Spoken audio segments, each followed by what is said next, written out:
জানিয়ে দেব এই মুহূর্তে হাতে পাওয়া সর্বশেষ গুরুত্বপূর্ণ আপডেট বাংলা সংবাদ। শুরুতেই থাকছে ভারতের ভেতরে ঢুকে ক্যাম্প স্থাপন চীনা সেনাদের। চীনের পিপলস লিবারেশন আর্মি সেনারা অরুণাচল প্রদেশের আনজাও জেলায় ভারতীয় ভূখণ্ডের অন্তত ৬০ কিলোমিটার ভেতরে প্রবেশ করেছে।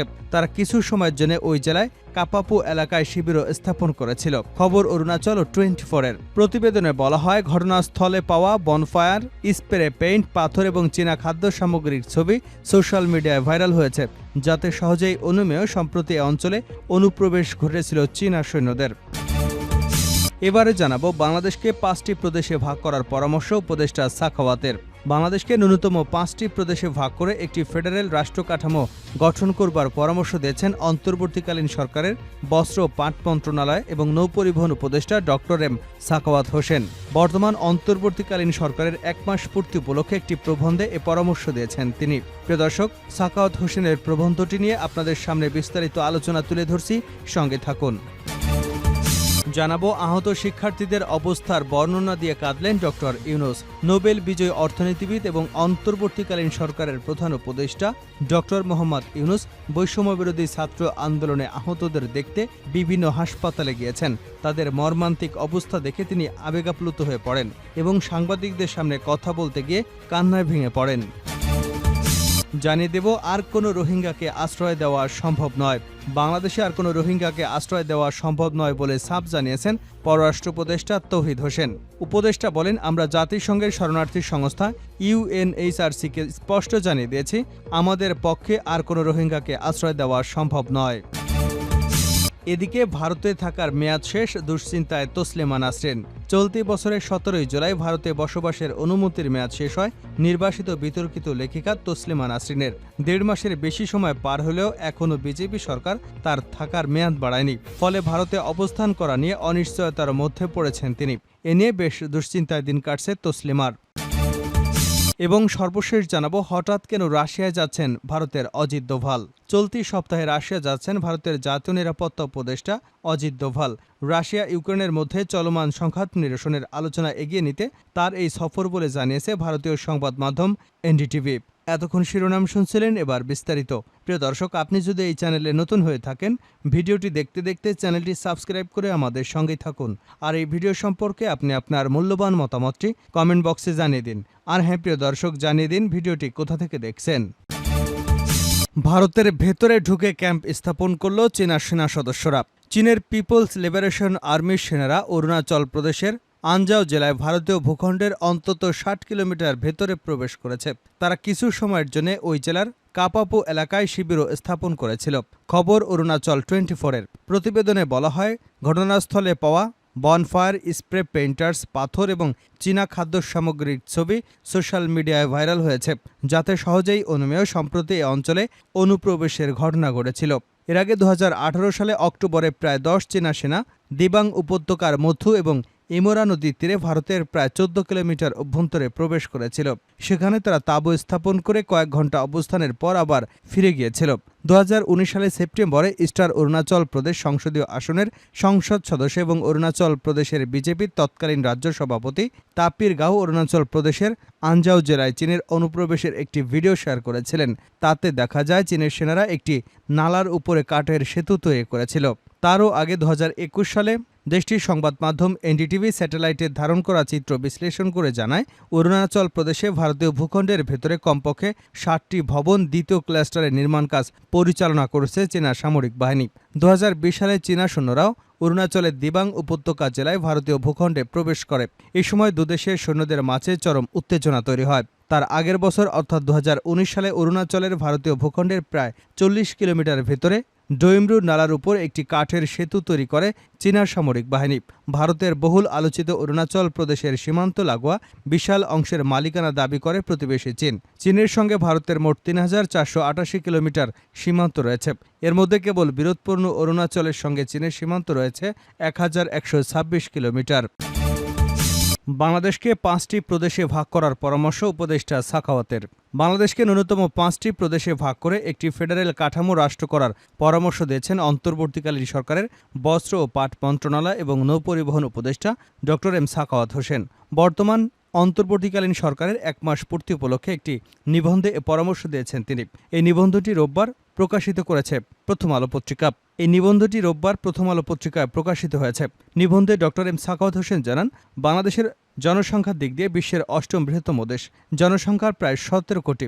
ছোট দেশ হলেও এত বিরাট জনগোষ্ঠীর কাছে সরকারকে নিয়ে যেতে হলে বাংলাদেশকে ন্যূনতম 5টি প্রদেশে ভাগ করে একটি ফেডারেল কাঠামো রাষ্ট্র করা যেতে পারে। পূর্ব এবং পশ্চিম অঞ্চলে 2টি করে 4টি প্রদেশ এবং বৃহত্তর ঢাকা নিয়ে আরেকটি প্রদেশ। তিনি বলেন, মেট্রোপলিটন ঢাকা কেন্দ্রশাসিত থাকবে। কেন্দ্রের হাতে প্রতিরক্ষা, পররাষ্ট্র, সীমান্ত এবং সমুদ্র নিরাপত্তা ব্যবস্থা, যোগাযোগ ও বৈদেশিক সাহায্য সহযোগিতার মতো বিষয়গুলো থাকবে। বাকি বিষয়গুলোতে কেন্দ্রের তত্ত্বাবধান থাকলে প্রদেশগুলো ব্যবস্থাপনা থাকবে।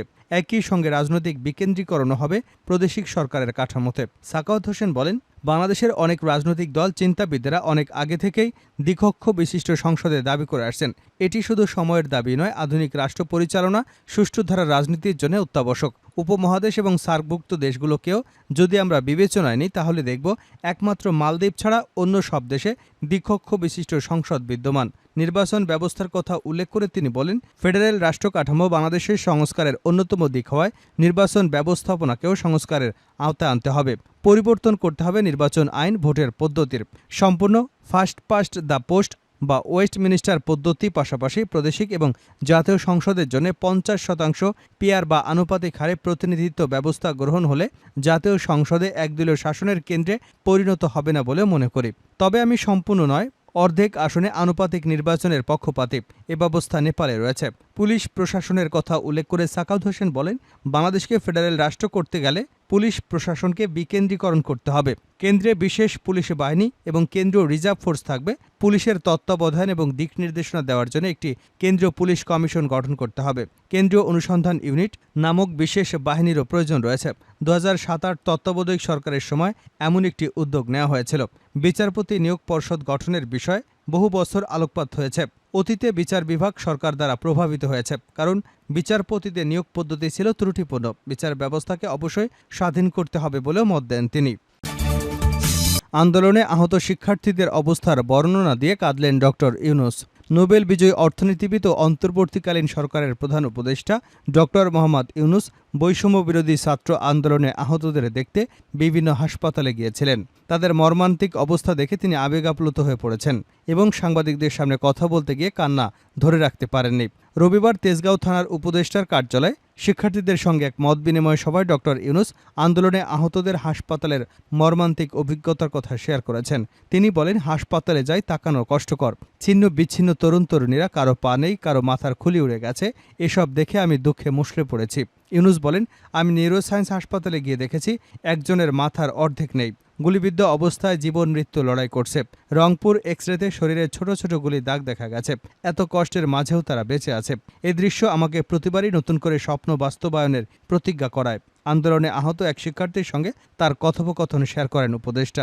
রংপুরে এক তরুণ কাঁদতে কাঁদতে তাকে বলেছেন, স্যার, আমি সারা জীবন ক্রিকেট খেলতে চেয়েছিলাম, এখন আমার পা কেটে ফেলেছে, আমি কিভাবে ক্রিকেট খেলব? ডক্টর ইউনূসের কণ্ঠে আবেগের ভারে নতমুখে তিনি বলেন, এমন স্বপ্নভঙ্গের গল্প শুনে মন ভেঙে যায়। তিনি শিক্ষার্থীদের দৃঢ়ভাবে তাদের লক্ষ্য পূরণের জন্য অটল থাকার আহ্বান জানান। তিনি বলেন, তোমাদের চিন্তা স্বচ্ছ ও সঠিক, কোনোভাবে এ স্বপ্ন হাতছাড়া করো না। আমরা যে সরকারে আছি এটা তোমাদের ত্যাগের ফল।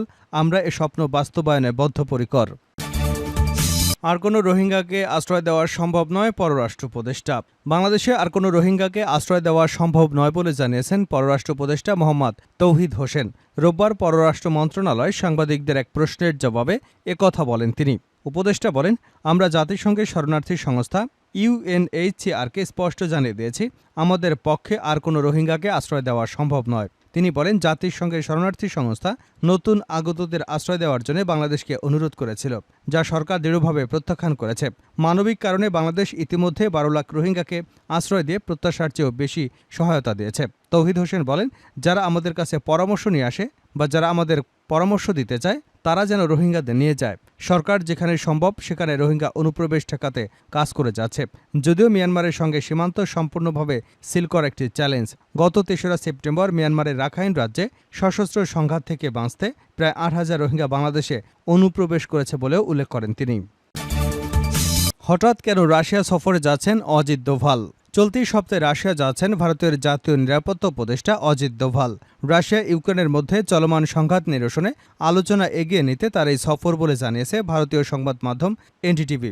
এক সূত্রের বরাতে সংবাদ মাধ্যমটি জানায়, মোদি ও পুতিনের ফোন আলাপের সময় সিদ্ধান্ত হয়েছে শান্তি আলোচনার জন্য অজিত দোভাল মস্কো সফরে যাবেন। তবে ঠিক কবে যাচ্ছেন এ নিয়ে বিস্তারিত কিছু বলা হয়নি। সম্প্রতি রাশিয়া ইউক্রেন সফরে যান ভারতের প্রধানমন্ত্রী নরেন্দ্র মোদী। তিনি রুশ প্রেসিডেন্ট ভ্লাদিমির পুতিন এবং ইউক্রেন প্রেসিডেন্ট ভলোদিমির জেলেনস্কির সঙ্গে দেখা করেছেন।